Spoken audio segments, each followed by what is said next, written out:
Hello guys, আসসালামু আলাইকুম। আপনারা দেখতে পাচ্ছেন যে সুরেশ্বর লঞ্চ ঘাটে আজকে তারিখ হচ্ছে আপনার 5 তারিখ 4 মাস 2026।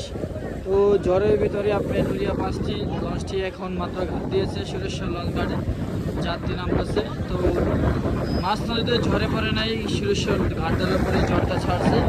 যাক, আলহামদুলিল্লাহ সবাই এখন ভালো আছে, যাত্রীও সুন্দরভাবে নামতে পারছে। দেখতে পাচ্ছেন আপনারা, এই হচ্ছে সুরেশ্বর লঞ্চ ঘাট। নদীতে একটা ঢেউ আছে, সুরেশ্বর লঞ্চ ঘাট।